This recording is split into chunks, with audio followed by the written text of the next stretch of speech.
Hello and welcome to the Howard Wright Know Your Money podcast. I'm Ashley Smith. And I'm Tom Richards. On the Know Your Money podcast, we talk everything finance from financial planning tips to how what's going on in the world around you affects the money in your wallet and most importantly, your financial future. If this podcast helps you, please like and subscribe so that we can help as many people as possible moving forwards. In today's episode, we're going to be discussing how to make the most of the Junior ISA nest egg. Ash, could you tell our listeners how much you can contribute into a Junior ISA each year? Of course, no problem, Tom. So as of the 6th of April 2023, the amount you can pay into your Junior ISA has increased to £9,000 per year. That's an incredible jump from the previous allowance of £4,368. The tax saving this provides is an effective way of building up a nest egg for your children's future to help them with things such as gap years, university fees, or to enable them to get a foot on the property ladder. That's brilliant, Ash. Thank you for that. Could you now explain what type of Junior ISAs are available in the UK? Yeah, so there's two main types. You've either got a cash Junior ISA or a stocks and shares Junior ISA.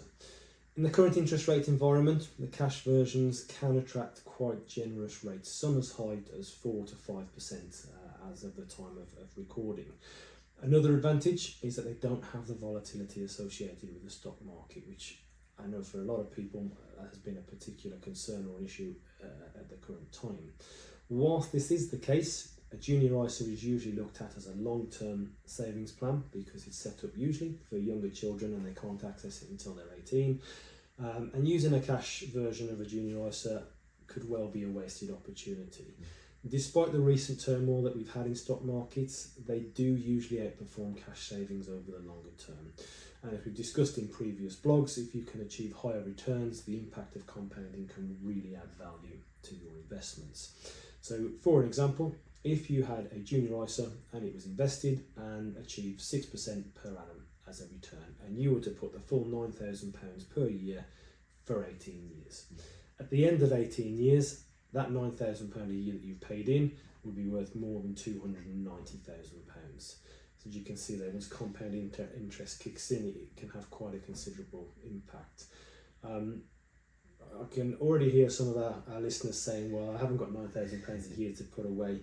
The same is true with much smaller sums as well. If you had £50 a month or £100 a month and you invested them at 6% after 18 years, your £50 a month is £19,500 and your £100 a month is £39,000. So, yeah, it does. Compounding has a really great effect even on smaller amounts.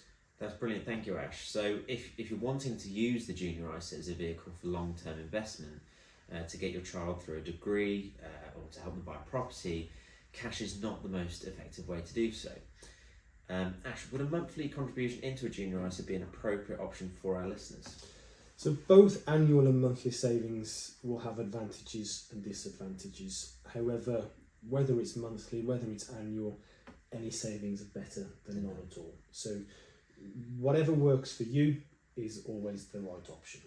That's brilliant. Thank you very much for that, Ash. Could you now explain to our listeners, because I'm sure this will be another question that they'll ask, is what are the inheritance tax implications when using a Junior ISA? Yes, so parents or guardians are the only ones that can actually open the Junior ISA for the child, but grandparents can pay money into the account.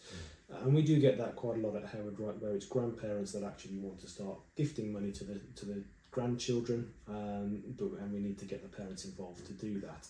It can be a very productive way for grandparents to use up their annual gifting allowance. They do just need to bear in mind that the inheritance tax rules, those especially now the Junior ISA allowance has increased, could mean that the money they're paying in, at least some of it falls into inheritance tax rules. So the annual gift allowance for inheritance tax is £3,000 per donor. And if you haven't used your allowance in the previous year, you can carry 1 year's forward. So in theory there, if you had grandma and grandpa that each have £3,000 allowance and they haven't used it the year before, there's £12,000, which is within the Junior ISA allowance there. If they have used their allowances in the previous years, the maximum between them would be £6,000 or £3,000 from each. That doesn't mean, however, that they can't put the full £9,000 in if that's what they want to do. If they were to do that, any amount over their gifting allowance simply would just get added back to their estate if they passed away within 7 years. If they live longer than 7 years, we ignore it. If they pass away within 7 years of making the gift, we simply add it back into the estate. If that puts the estate over the inheritance tax thresholds, then potentially yes, there is some inheritance tax to pay. If the estate doesn't go over the inheritance tax thresholds, then no, there is no inheritance tax to pay. But either way, there would be no immediate liability to tax with a payment into a junior ISA. Another question I'm sure our listeners will be asking us is what happens when my child turns 18? So once your child turns 18 or grandchild turns 18, the junior ISA ultimately turns into an adult ISA and it's theirs. They can do whatever they want with it. They can either access it directly, they can transfer it into a different ISA. I suppose on the one side, by setting up your junior ISA, it really is encouraging them to develop a lifelong interest in money, helps them build up great investment discipline, but that's only if A, they're aware of it, and B, you get them involved in the process. Now, I'm not suggesting that you get your 18-month-old involved with investment strategy, but certainly as they enter their teens, it could be a great thing to do to introduce them to the junior ISA. Right, this money is yours, it's invested, come and speak to the advisor with me, and it sets them up on the right path moving forwards. Obviously, the downside to that is that when they are 18, if they're not financially literate enough or they're not mature enough to have a huge lump sum, if you've been fortunate enough to put £9,000 away and it's now 200 plus thousand, they do have full access to that at 18, so it is a thing to consider there. That's brilliant, Ash. Thank you so much for that. Now, I'm sure there'll be lots of our listeners wanting to take advantage of junior ISAs and compound interest. So how can they get in touch with our chartered advisors like yourself at Howard Wright, and how can they contact us? So same as always, the best way to contact myself or any of the chartered advisors here at Howard Wright is to go on our website, www.howardwright.co.uk, and fill in the inquiry form, or give us a call on 0345 688 4939. Just before I leave you here, I do want to just quickly stress that whilst the topic of this podcast has been the junior ISA, there are lots of different options when setting up investments for children, grandchildren, all with advantages and disadvantages. So I would stress, more important than ever, that if this is something you're looking to do, speak to an advisor, make sure that the junior ISA is the right product, and if it's not, what product works best for you. Thank you very much for listening to the Howard Wright Know Your Money podcast. I've been Ashley Smith.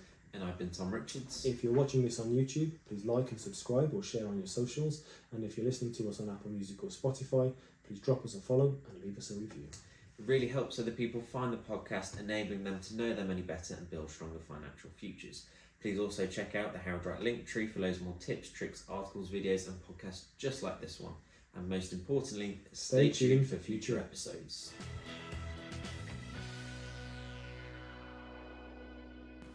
This recording contains information from sources believed to be reliable, but no guarantee, warranty or representation express or implied is given to its accuracy.